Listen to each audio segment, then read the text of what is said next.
Silencio. Solo el eco distante de un estadio lleno que contiene la respiración. Diego, de espaldas, mira al cielo como quien reclama justicia o agradece por seguir en pie. El mundo lo ve como un dios del fútbol, pero él se siente apenas un sobreviviente.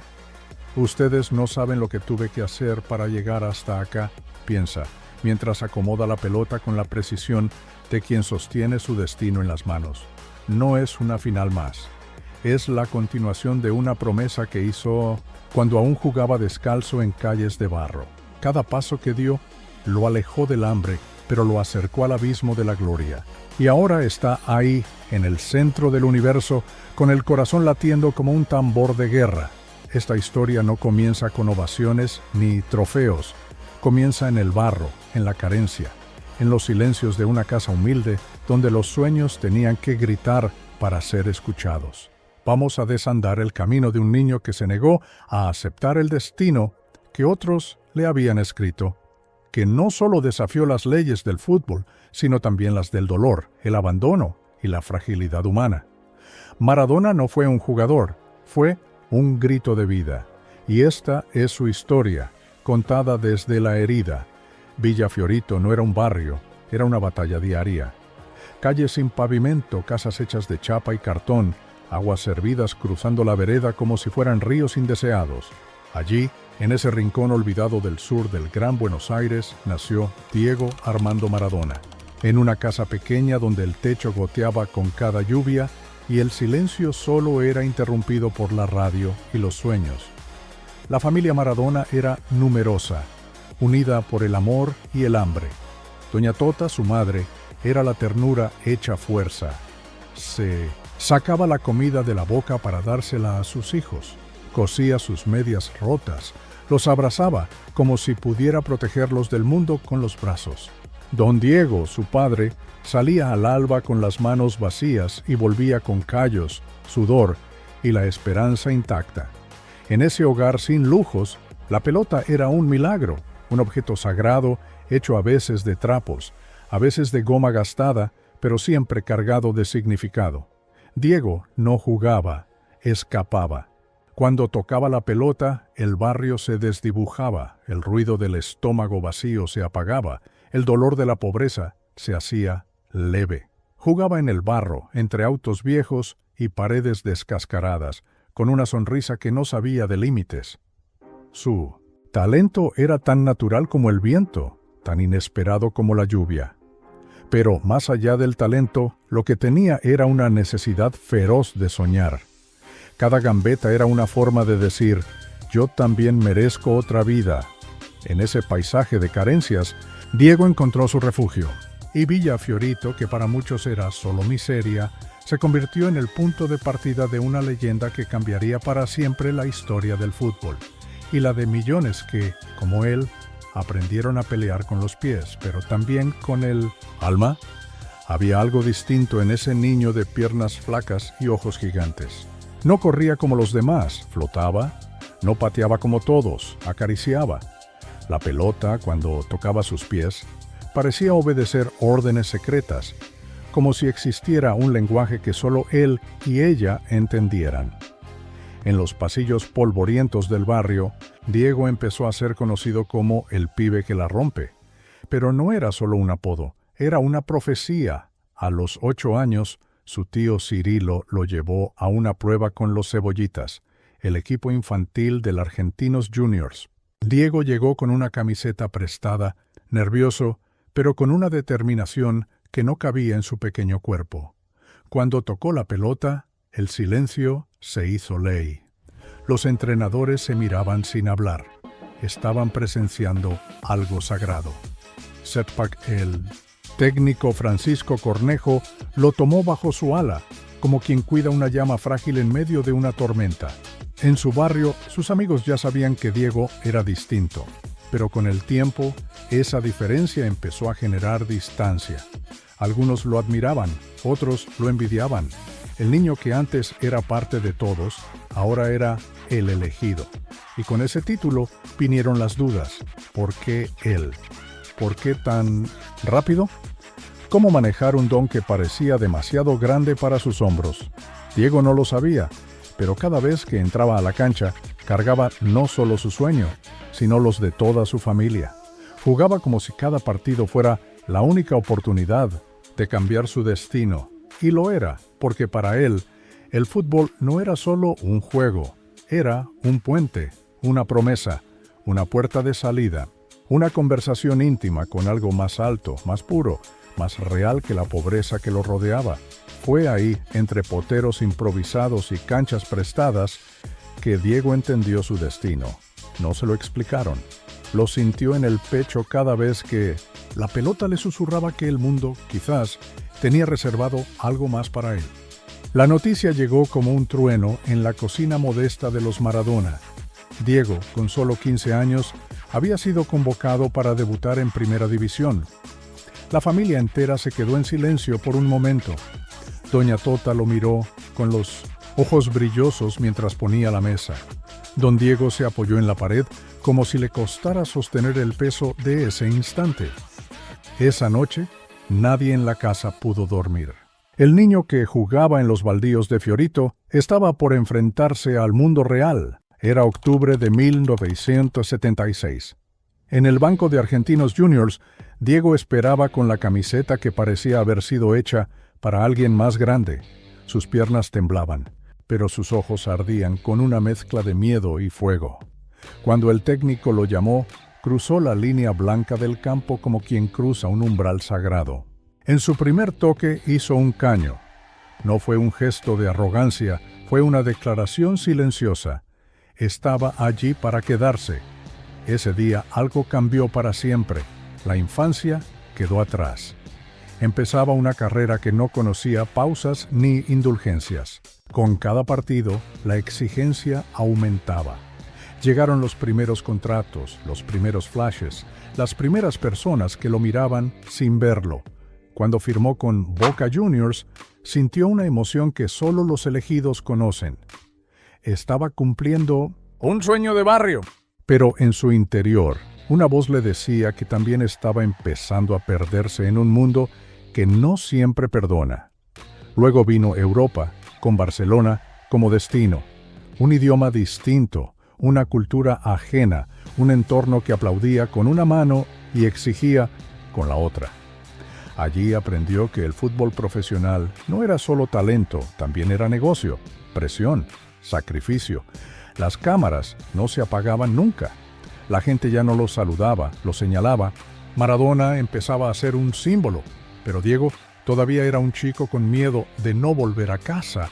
En cada paso hacia la cima, algo dentro de él se tensaba. Sabía que ya no había retorno. Cada gol, cada victoria, lo alejaba un poco más de ese niño descalzo en Villa Fiorito. Pero seguía adelante con los dientes apretados, porque sentía que no estaba jugando solo por él. Jugaba por todos los que nunca tuvieron una oportunidad. Jugaba para que su historia no fuera solo suya, sino de millones. El ascenso de Maradona no fue una curva, fue un estallido. En cada estadio que pisaba, las tribunas se llenaban no solo de hinchas, sino de creyentes. Había algo místico en la manera en que jugaba. No corría, danzaba, no remataba, esculpía goles con la precisión de un artista. Cada gambeta era una declaración de belleza frente a la rudeza del mundo.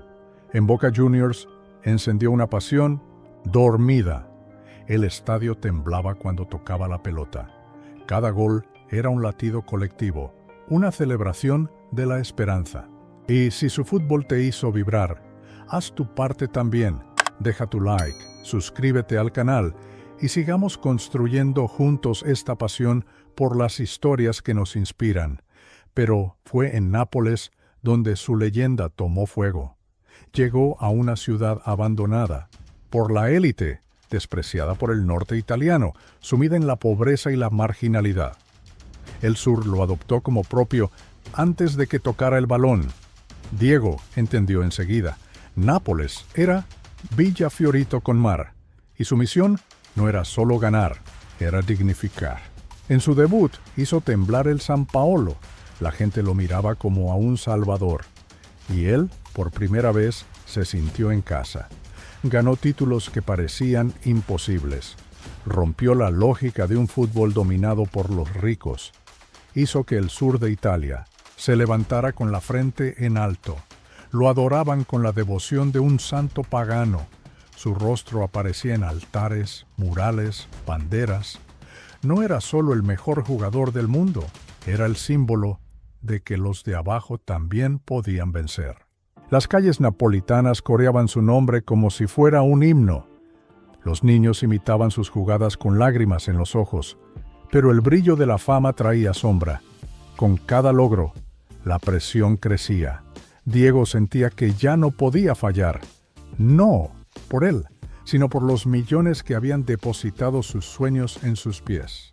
Las entrevistas, los contratos, las portadas, todo lo arrastraba a una exposición que desgastaba el alma. Sonreía en público, pero por dentro luchaba para no quebrarse.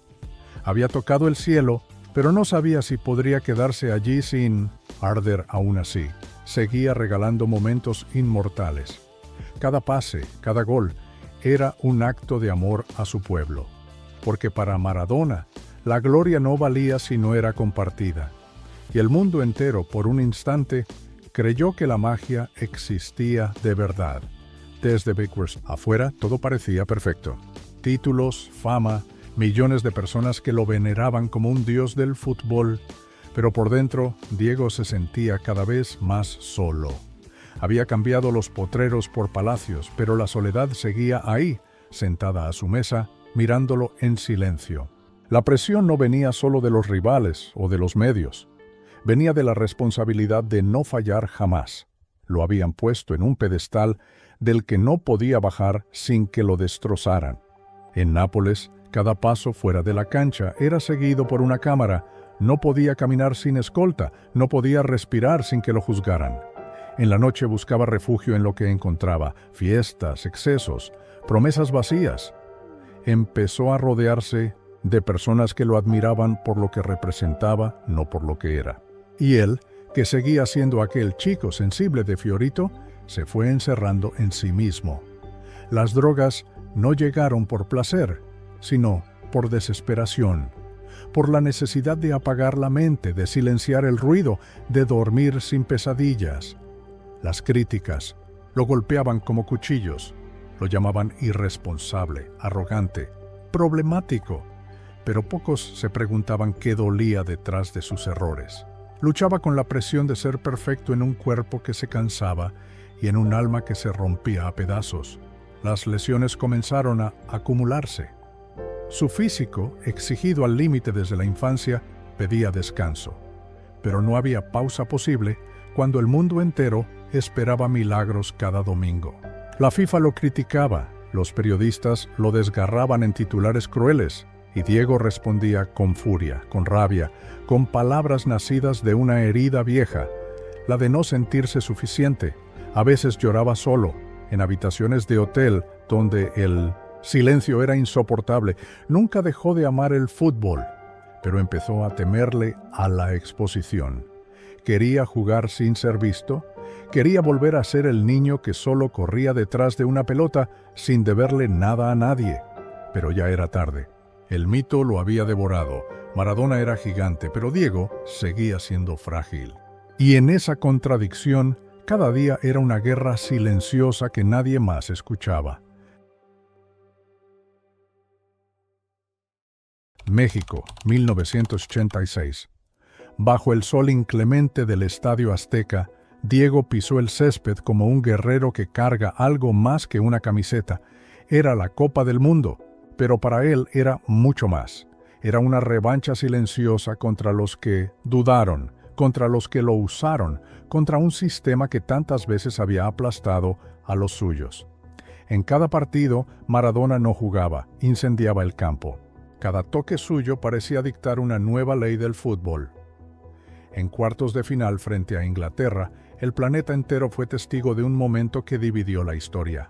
Primero, la mano de Dios, ese gesto polémico que aún hoy provoca debates. Pero para muchos argentinos no fue trampa, fue justicia poética. Luego, el gol del siglo, donde esquivó medio equipo rival como si fuera un niño jugando en un sueño. Era más que un gol. Era un grito visceral de un país herido que volvía a sentirse vivo. En esa jugada, Maradona no solo superó defensas, también atravesó décadas de dolor. Cuando alzó la copa, rodeado de compañeros que lo miraban como a un mesías, hubo un instante de silencio universal. Nadie podía negar que estaban frente a algo que trascendía el deporte. Diego lloró, abrazó a cada uno y en su mirada se leía un alivio profundo. Lo había logrado. No por él, por su familia, por su barrio, por todos los que nunca tuvieron voz. Argentina entera se paralizó. Desde los barrios más ricos hasta las villas más olvidadas, el nombre de Maradona se convirtió en plegaria. Pero la gloria no era liviana.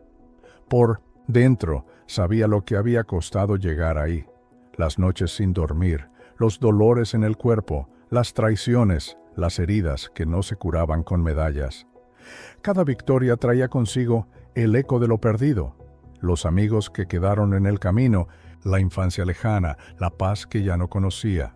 Y sin embargo, en ese instante, bajo el cielo de México, entendió que había hecho historia, que aunque cayera 1000 veces, ese momento sería eterno. Diego había tocado la cima del mundo, pero no era un dios. Era un ser humano que, por un instante fugaz, nos hizo creer a todos que lo imposible era posible. Con el tiempo, Maradona dejó de ser solo un jugador. Se convirtió en un espejo. En cada rincón de la Argentina y de América Latina, en cada villa, favela o barrio obrero, había un niño que soñaba con ser como él. Porque Diego no era perfecto, no era un héroe limpio ni obediente, era humano, terrenal, rebelde, y eso lo volvía real. Su figura trascendía el césped.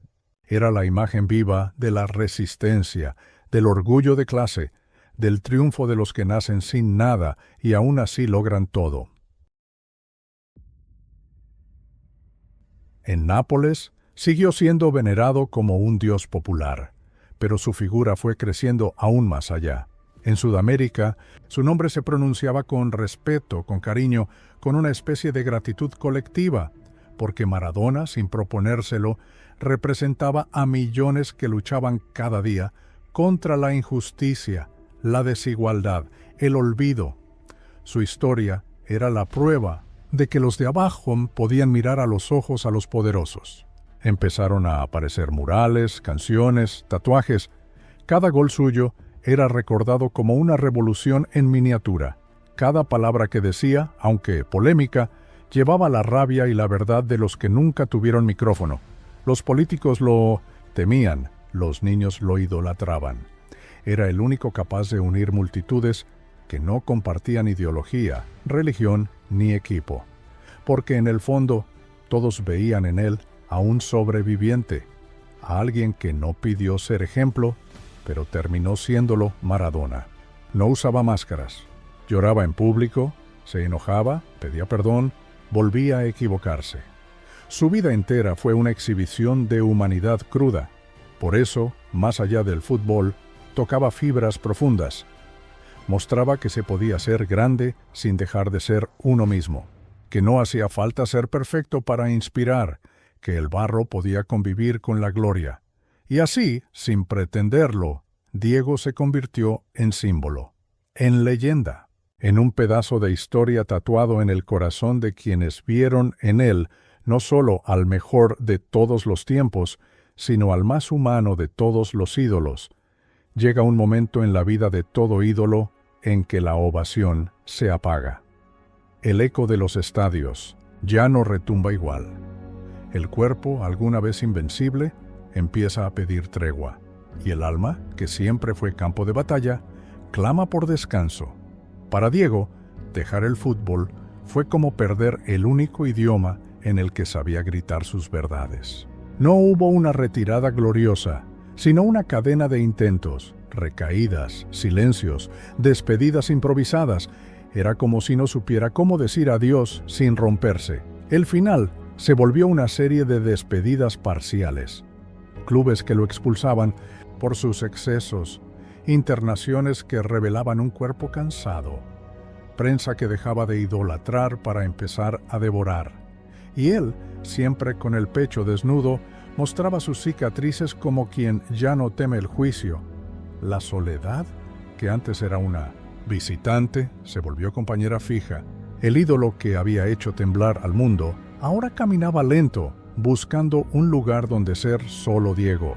Volvió a la Argentina, intentó ser entrenador, quiso guiar a jóvenes como si pudiera evitarle sus propias heridas. Pero el vacío seguía allí, no por falta de amor, sino por la imposibilidad de volver a sentir lo que sentía dentro de una cancha, la adrenalina, la conexión con el pueblo, la certeza de estar donde pertenecía. Sin eso, el mundo se volvió demasiado ruidoso, demasiado frío. Empezó a hablar más de su niñez, de su madre, de sus errores. Ya no necesitaba esconderse detrás del mito. Quería ser recordado no solo por los goles, sino por su corazón roto, por su lucha diaria, por su autenticidad. En entrevistas se lo veía cansado pero transparente, como si ya no buscara aplausos, sino comprensión. Diego no tuvo una despedida, tuvo una transformación. Pasó de jugador a memoria, de cuerpo a símbolo. En su mirada aún había fuego, pero también una tristeza honda, esa que solo conocen los que han tocado el cielo y luego caminan entre nosotros como sombras que una vez fueron luz. El 25 de noviembre de 2020, el mundo se detuvo. La noticia corrió como un susurro que se volvía grito. Diego había muerto. En cada rincón del planeta, desde Buenos Aires hasta Nápoles, desde barrios pobres hasta catedrales del fútbol, se encendieron velas, se colgaron banderas, se rompieron corazones, porque no se iba solo un ídolo, se iba una parte de la infancia de millones, se iba el hombre que les hizo creer que, por un instante, los sueños eran posibles. Pero Diego no se fue del todo. Su rostro sigue pintado en murales que desafían el paso del tiempo. Su nombre es coreado en canchas donde niños que nunca lo vieron jugar imitan sus movimientos. Sus frases, sus gestos, su pasión cruda siguen latiendo en la cultura popular. Más que un legado futbolístico, dejó una huella espiritual. Nos enseñó que se puede nacer entre escombros y aún así construir un templo, que se puede caer 100 veces y seguir siendo eterno. Su legado no son solo los títulos, ni los récords, ni los goles inmortales. Es el mensaje implícito en cada paso que dio, que vale la pena pelear, que la belleza puede surgir del dolor, que ser imperfecto no te impide ser gigante. Inspiró a generaciones enteras a no rendirse, a buscar su propia pelota, a creer en su magia interior. Fue un puente entre lo sagrado y lo humano. Un hijo del barro que tocó el cielo con los pies. Un hombre que llevó sus errores como banderas, sus heridas como medallas, su vida como un poema trágico y luminoso.